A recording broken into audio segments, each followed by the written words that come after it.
Hello again, guys. Hope we are doing well. There's a lot of things going on right now in the world, and I'm thinking from a social perspective, I guess, and of course a lot of other perspectives as well. I mean, obviously, but I am thinking specifically from a socio-cultural perspective. I mean, as an anthropologist, that's mainly what I think about. But I think very often about how we are behaving in terms of I think you can say a macro perspective, but very related to, I don't even like to say geopolitical aspects, because I'm thinking more in terms of instruments and technology that shapes us. You get where I'm coming at. There are so many different changes how we relate to each other because of technology. You can say that the technology, and I'm talking about because our social behavior has transcended from the physical realm of just as simple things as like going up to a girl, expressing your interest in her, to just hanging out more with friends. Like, imagine before there was nobody knew where you were. I grew up here, and I just like took my bike to meet friends. I went to their home, knocked on their doors. If I didn't let anyone know, of course my parents didn't know, then just nobody could get hold on me. Now it's like everything is so detailed and scheduled and organized, where to meet and who is there and what are you gonna do. Everything is very planned ahead. And this is like spreading out in different domains with dating, as you know. And it leads me to, I mean, there's so much I want to say about this, with how their behaviors has changed, and I look very much on this when I am in public spheres. For example, in Portugal, I remember one time I was sitting on a balcony in a mall, kind of looking down, and there's this younger girl, woman, walking with her phone.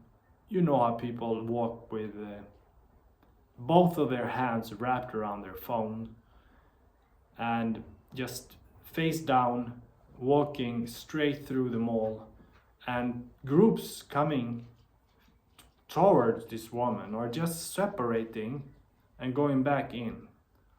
So natural, so normal. And also, as a social scientist, I look very much and think very much, more than look actually, more than observe, I think about it. I mean, they go hand in hand, they go together. As I observe it, I think about it, obviously. I observe and think very much about people's behavior, but it's interesting also, and I guess that's just the card I chose. There are people working in different trades that just observe other things, and but I like it. I really like the way I choose to see things and choose to observe things, because I think that also has a huge part in how I choose to express myself creatively, whether it's through poetry or writing or choices of articles that I write, just about anything. But yeah, it can definitely be kind of draining in terms of energy. But yeah, back to women, the modern woman, the contemporary young woman. It's so interesting. I see it on social media all the time, and of course, because there are algorithms. Once you see like something nice or attractive or interesting, and it will just show more of it. That's why I have such a huge large following count and many views on my channel. Yes, I am being sarcastic, or ironic rather. Then you pick up more of this, you know, more of this nice, attractive, but you just start to realize how this is what the modern woman seeks. And not all, but it's kind of generalizing. They want to be not working, a lot of them. I mean, there's a lot of great, hardworking, powerful women that are doing exactly what they should, and they're doing a great job. But as this is what pop culture goes together with this. You have these figures, cultural figures, who are just kind of symbols of status.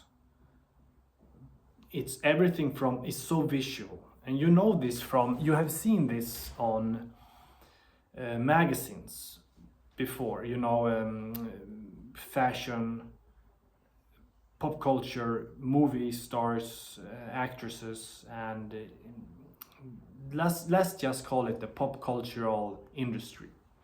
Okay, so you see these women, it's all about competing, because essentially they are competing with amongst themselves to be the most attractive and be more attractive, to have more option of the high quality, or the top dominant man, or it's not like any other mystery around this. It's essentially what it gets down to. Because then you have all these leading, I'm not gonna mention names here because it's not worth mentioning, because it's such much garbage. And it's so sad because it's ruining so much for many. And this is structural, you know, this is very macro, sociological, structural, okay? Because it leads to a loneliness epidemic, it leads to a huge amount of angry, hardworking, lonely men. And you just don't need to look very far. I mean, everyone has gone through loneliness in one way or another, but this is just going to increase. We're going to have more, as society seems to want it, okay? We're going to have more guys who are, but actually I should maybe go back and take that later, because we have these modern women, pop cultural they are symbols of pop culture, actually, these women. And just look how many young women that are very revealing, and very little clothes, and very much in their eyes. It's in their eyes, and it's in their movements of their little dance, and because everything is sexualized till the very detail. Everything from beauty products, the makeup, the revealing clothes, the glowing skin, in the attractive places, the weather. It's in the places, you know, it's always about kind of exotic, attractive lifestyles, like being able to go to, let's call it, expensive festivals like Coachella, having everything paid for them, having an overabundance of, call it, agreements or collaborations, having a lot of options when it comes to what to do, what to wear, where to go, who to hang out with, who to date, of course. And it's just so toxic. And it's gotten to a point where you can see this in the eyes. It's always that kind of seductiveness, the seductive look. and this is going down in age, and that's what's so scary and creepy. It's extremely weird, because you see some of these women, like, I don't know, young mothers, and the kids are growing up with this. Kids are growing up with this behavior and being so superior as just because of their gender and just because of their opportunities. And that's why I say most women growing up with this kind of search for living this life and having all of this, they want to just have it so easy for them, and they don't want to do anything but being famous. And make no joke about that. That's exactly what it gets down to. They want to just be famous, have everything paid for them, and have a lot of leisure. I mean, sure, men also like leisure. We like to relax. I mean, I think that the human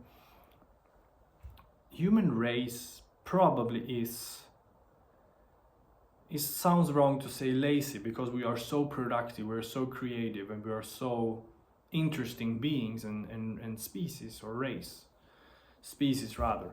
But I think that it's when it comes to work, maybe not by nature, but we have that trait for sure. But now to the interesting part then, where this is going, because we have evolved so much now to an egalitarian society where there is equality, and there's this pushing this agenda for women to be more powerful, and they are like overrepresented now in education. They are, you know, that they are also prematuring way before men, and they having high positions, which is great in a way. I have nothing against women to be successful. But the contrary to this, or the issue with that, is that there is less and less childbirth, because women think it's more. It was just on the news like a week ago or something about birth rate, and they interviewed, I think it was Swedish young women, and so many of these university students, they just mentioned, they said that I haven't decided about having children. I want to think about my career first. They want to travel the world. They want to have the top career. They want to have a high status lifestyle as shown through social media, to be competing with the other women, and then have the options on men. Because we know that it's a sensitive subject maybe, but I don't care.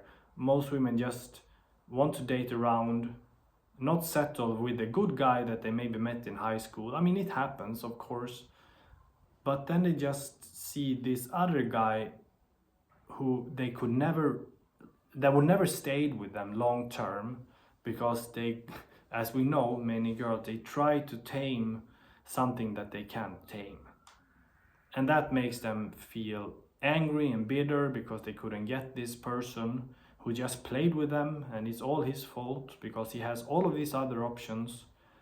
That's like what the majority of these women that seek a high status life, why else would they reveal themselves so much on social media if they weren't competing for this particular group of men? There is the same thing with all magazines. You could see it's only women on these magazines. It makes something in the behavior and the mindset, and it is scary to see. So what we're having as a counter effect of this is a lot of men without having any part, just giving up basically. Just giving up on life, giving up on meeting a good woman, someone who is somewhat I guess conservative in terms of how many she dated with, how many she were with. What makes you think that you are the one that she will settle with? when the body count is just that high, because all of those long lists of guys waiting up in the direct messages, revealing herself a little bit online, pick and choose. Oh, this guy is like so attractive, she want to be with him, but she can never stay with him long term because he's just doing that with a lot of other girls that are revealing themselves as well, and that makes him the bad guy. I find it very interesting how these women are just not going to settle for just the good, hardworking, committed guy. No, because it's always this thing like, oh, this is over the abundance, I guess you say. There's an unlimited amount of choices here. Okay, the guy with the fit guy, or the hippie guy, or the rich business guy, or the perfect body guy, or the perfect hair guy, or the perfect this and that. You know, it's sort of like pick and choose a little bit of everyone and forgetting to see the human being behind. This is my speculation though. This is one, I guess, argument that I have come up with, that there's always going to be interesting with another better choice, and there's a reason why many of these women, and I'm talking about these women who reveal themselves, sexualize everything they do, want to have everything for them, not to like, okay, I'm gonna do this and work hard to become this in particular or something, you know. It's my theory is that these women, which is now a rather large group, who are very, very pop culture oriented, following the latest, listening to trash music, listening basically to music where they glorify this behavior. That's my theory, that these kind of women, they are just going to always want to pick a guy that they will not be able to get, because they are competing with each other, but they don't even realize it themselves. It's rather dark, and on top of that, as we are being dark now anyway, my theory is that mental illness amongst women as early as in their 20s, maybe earlier, as this phenomena goes, I don't even know what to call it, but I guess dating, or the modern woman dating culture phenomena, is going to lower in age. But as these women grow older and older and realize that nobody wanna be with them long term, unless just some real pathetic guy, then they are just going to, the mental illness will increase like dramatically. I believe in the traditional gender roles, but I mean, in terms of expenses and living with someone in today's day and age, you gotta provide both parties. I mean, that's, for me, it's just a given fact, because of, and then you adjust a little bit what and how much depending on your income and stuff like that, of course. But just like the traditional stereotype that the woman, you're standing by the stove and you don't move, that to me is not sustainable. I told this guy myself that, my good friend, I just see this situation like very different from how I view my relationship. Yeah, I'm gonna leave it with that. It was a long one. Thank you for watching anyway. See you in the next one.